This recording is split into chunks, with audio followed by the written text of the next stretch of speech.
What's going on, everybody? Welcome to The Obsession. I'm Carl Bethke. I'm Mike Stadler. Mike, we got a question today from a guy. You probably know him pretty well. The question states, what are the negative effects of QDM from, yeah, buddy?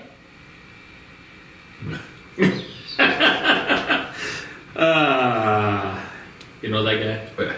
What are the negative effects of QDM? Yeah, because we just did the show a couple weeks back about quality deer management and kind of how we look at it, because everybody asked us, are we QDM? And I mean, because you mean most people can't really practice it? correct. Oh, okay. I think that's the conclusion that a lot of people don't come to. At least the way it's put in. I think the idea of QDM for a lot of people is isn't realistic, obviously. No. Because properties aren't big enough to practice it anyway. By what we read off of the actual QDM site. Right. Do I believe that you can't sustain a bigger number of deer than what they say in your property? I do believe that, because we do it. Yeah. And a lot of people do it. Yeah, I think that's a misconception. Yeah, because we sustain, how many deer here off of 40 acres? Probably 15 to 20. Yeah, probably. and on your property, consistently. 20 to 30. 20 to 30. Yeah. I mean, so 40 and 70 Yeah. acres, and you're not supposed to be able to. So I think the misconception about QDM is, the problem is where it goes to is, at the end of the day, everybody wants to shoot a big buck. Right. Yeah. So they say they're doing QDM, but you're not doing QDM. So just say you're not doing QDM. Yeah. You don't have to say the word QDM to make yourself sound important or whatever. That's the way I look at it. I think people use it as people like what we do, say the podcast or the TV shows or the YouTube stuff or whatever. Everybody wants to talk about QDM, quality deer management. Well, you're not really practicing it the way that it's designed to work. Okay. If you don't have large tracts of property, you're not going to be able to practice it the way it's designed to work. So you're really a land manager. Like, that's what we say all the time. That's what we are. Land manager. That's what we say. And, stop using it as a buzzword, I guess I would say, QDM. And the misconception about quality deer management is that you're going to go out and you're going to shoot a big buck every year. Well, the definition of quality deer management by KIPS standards is quality deer managing is a 2.5-year-old to a 4-year-old buck. Yep. Now, trophy managing, which is what these people are really referring to. So they're not actually doing QDM. Right. They're trophy managing, which is totally different. Totally different. Completely different set of circumstances and practices to be followed. It's hard for us to compare to it because we land manage our properties. Right. Doing it today. Yes. Here. Doing it on your place. Went out, assessed our property here. Right. Made a plan for the spring and summer going into the fall. Correct. Went to your house, walked the land, made an assessment of what we're going to do spring, summer, into fall. Which you guys are going to see on the small property layouts starting here soon. Right, which is what we're doing. Yeah. What we always do. Do I believe you can shoot a good deer off of a small parcel of property? Yes, because we do it every year. Every year. And the QDM, I guess you could kind of call it quality deer management. But it's more managing a sustainable, healthy herd. Yes. It's more like what we want to say. I don't believe there's negative effects to it. I believe there's a negative conception of it. Yeah. As to how people look at it and how people look even at what we do and try to say, well, those guys, they're shooting 3.5-year-old bucks and they shouldn't be doing that. That cool. Your opinion. Right. My property. Correct. Your property. We always make the final decision on what we're taking on the property. The misconception, I guess the negative thing to me is how it divides people. Yeah, that's what I was going to say. The negative on thinking, that I have anything to say about what you kill. Right.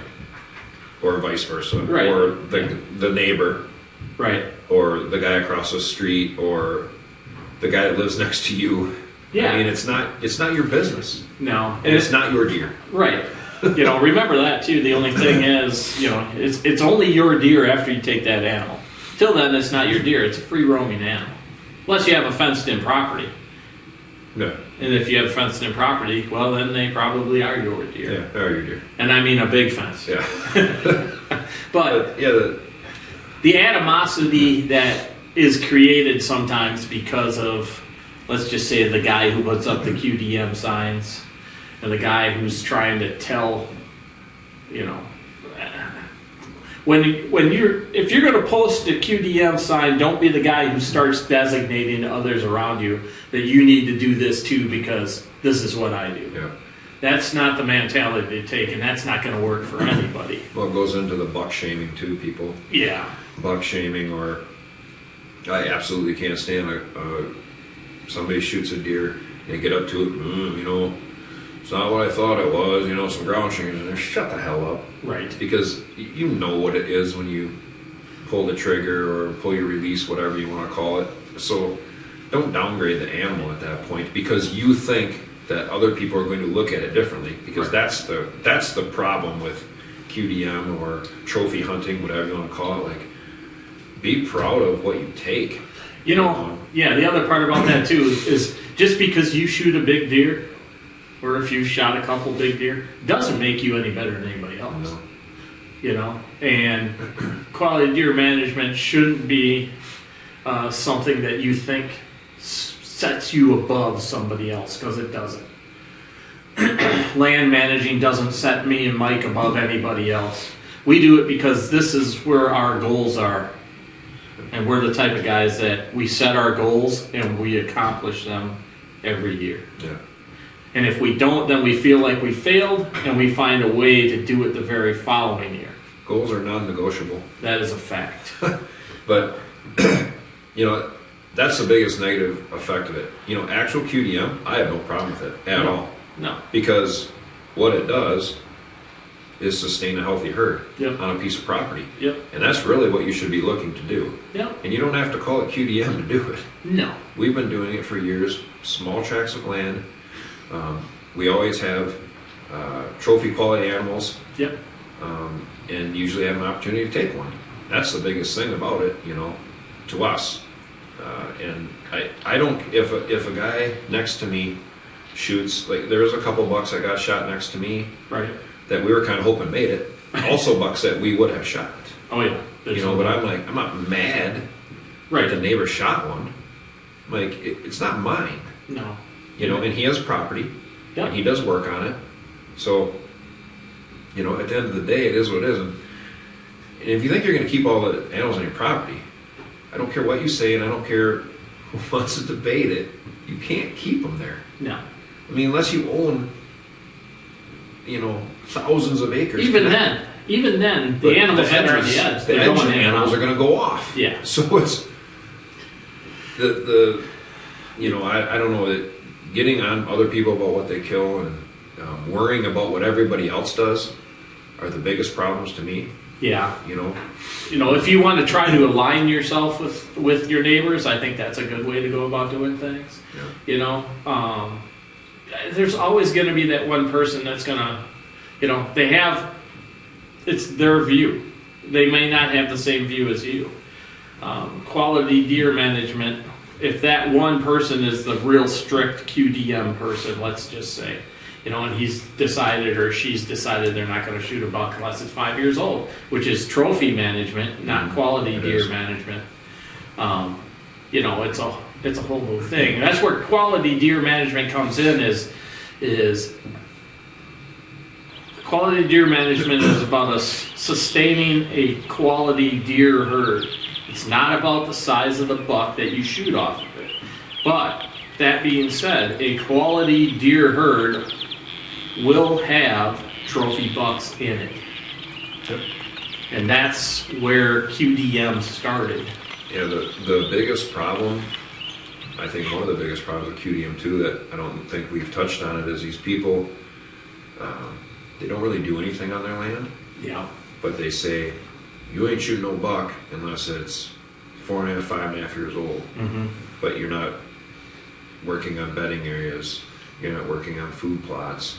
Your entries and exits on your stand locations stink. You know, Yeah. you can have 1,000 acres of prime land. If you don't know how to hunt it and know how to maintain it, it doesn't matter. No. We can have more opportunities on 40 acres than you have on your 1,000. Yeah, a 40-acre piece is easier to maintain than a 1,000-acre piece. Also, a 40-acre piece maintained correctly will produce more big animals, mature animals, if it's hunted properly and maintained properly than that 1,000 acres. Because you have 1,000 acres, and if you're just driving randomly around through it or doing however you go in and out and blowing animals up both sides as you're entering and exiting, now your neighbor's going to have nothing but better hunts. Right. You know, I think becoming, basically a steward of the woods, Yeah. or a Woodsmanship. real woodsman. Yep. I think is lost in a lot of hunting anymore. That's for sure. And I'm not going to name people, but I'll tell you this: there's a lot of people that a lot of you out there probably watch on Yep. TV. That can't hunt their way out of a wet paper sack, No. and everything's set up for them. Trust me, we've been in that part of the industry. Yeah. And if you think it's not real, it is. And I'm not saying like we're the best hunters in the world, but I put us up against anybody. Yeah. If you want to go out and get it done, and we'll get it done.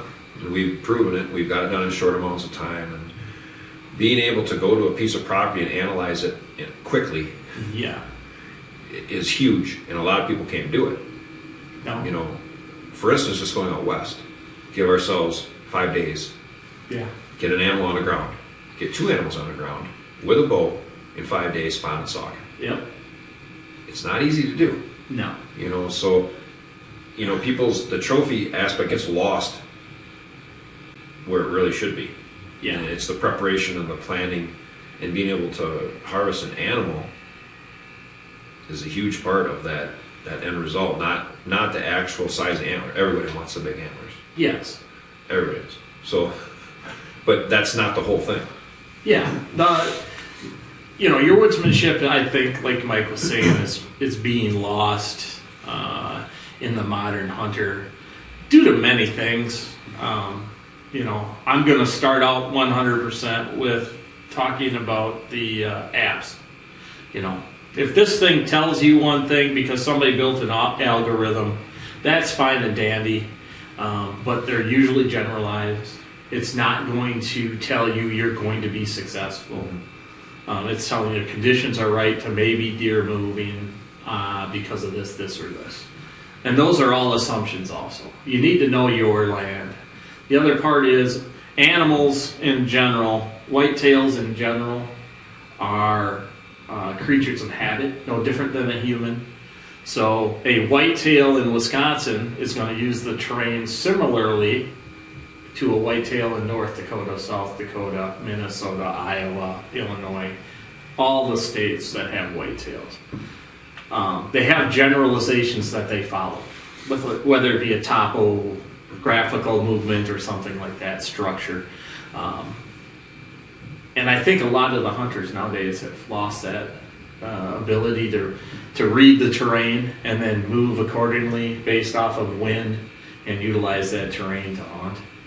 It's kind of a little bit off, but what we're talking about. But what we're saying is, in general, going from QDM habits to the hunting aspect of things nowadays, you have to educate yourself on all of this stuff to be a better hunter and more successful. QDM in general, we think it works really well. It's been very productive for us, but we're land managers, not quality deer managers. So, we've talked before about our 10% rule, and we will harp on this. Our properties are small, like we said, 70 and 40 acres Mike's got here. And each year we have good quality trophy bucks on each property. and we hunt those bucks, and those bucks are usually the top 10% of the bucks on our property. Every now and then we'll get one we didn't know show up, like last year. Well, I get stragglers that come in. You know. It's going to happen. But you know why they come in? Because we set up the right plate. Because the property is set right Mm-hmm. to have them come in. You know, and that's the biggest thing. And I don't, you know, the term QDM is what it is. I guess that's how you look at it. Right. Yeah. You know, we look at it as managing our herds, what we have, assessing that, which is part of QDM. Yep. Ratios, trying to keep them in line. You know, can you really do it 100%? No, you can't do it. It's impossible. Anybody that says they can do it is a liar, because you can't do it. It's not possible to do it. No. I mean, you can affect them a little, but you know, we could get into a whole other podcast about that, about what it takes to actually affect the ratios of a herd. Is a huge, long, drawn-out process. Yeah. It requires more than just one or two guys trying to do it. Yeah. So again, a whole other story. Yeah. But if you're really getting into QDM, there's so much involved in it. You know, it's easy. Like what I say, Google it, look at what they say, and then really look at yourself and be like, yeah, I'm probably not QDM. No. I'm not. Okay, you shoot big bucks over there. That's cool. Doesn't mean you're QDM. No.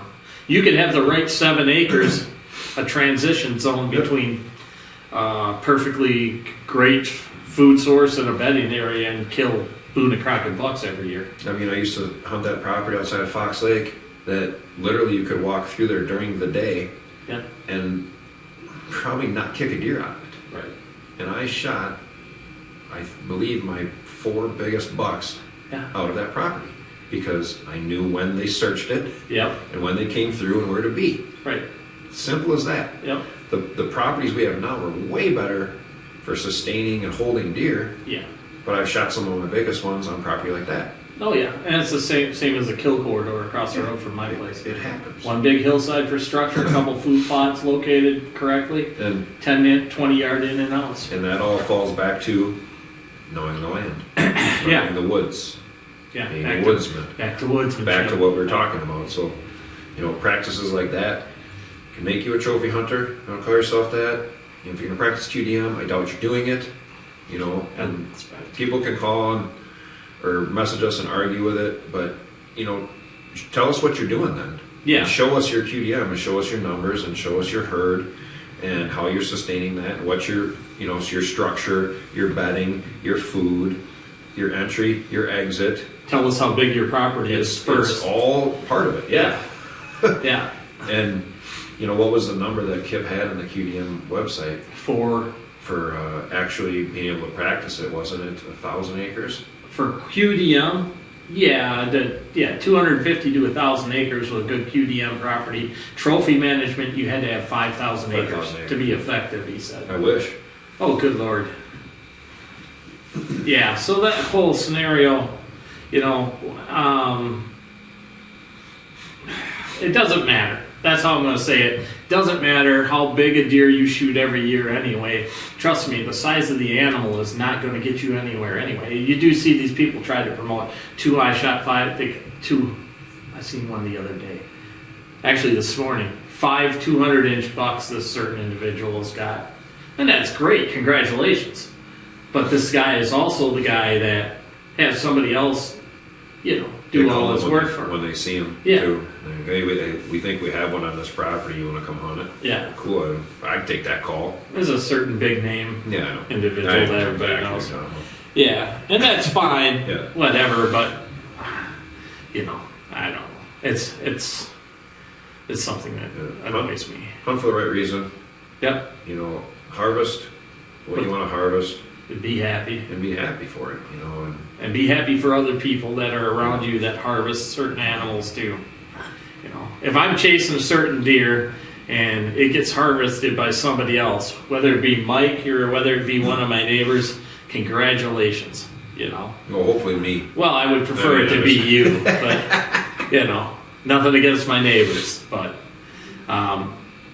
yeah, it's one of those things that is kind of weird when you start thinking about it and how it causes animosity. It does. I guess, in hunting. And it's not good for the industry in general. So we can probably end that one there. QDM, pretty simple. Negative effect, animosity, jealous accusations that you'll see, sometimes causing DNR issues. You know what I'm saying? Yeah. Lots of things like that. But quality deer management in general is a good thing. We both think that. We do practice what we can, but we also apply our own rules to that. And it seems to be fairly successful for us on our 2 smaller properties, 70 acres and 40 acres. We appreciate you guys listening.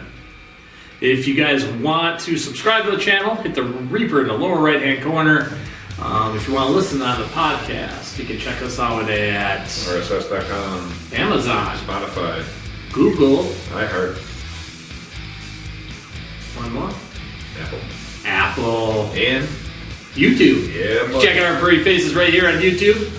We appreciate each and every one. If you get a chance, want to leave a comment, we want to hear what you guys have to say about QDM. Also, if you want to listen to just the podcast, check us out at our Instagram at Rush Outdoors WI or The Obsession Podcast Hunting. If you are interested in any of that land management stuff, you shoot us an email or a message, and we are available to help with that. Oh, that's true. We should probably talk about that a little bit more too. So we do assess and help set up properties if anybody is out there looking. You can look at all the big names, but we can show you what's on the wall.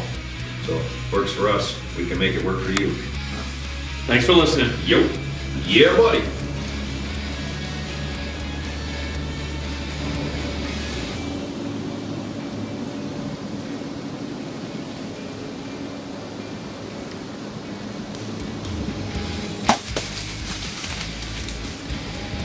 You are the man. Don't you ever doubt me again. I will never doubt you.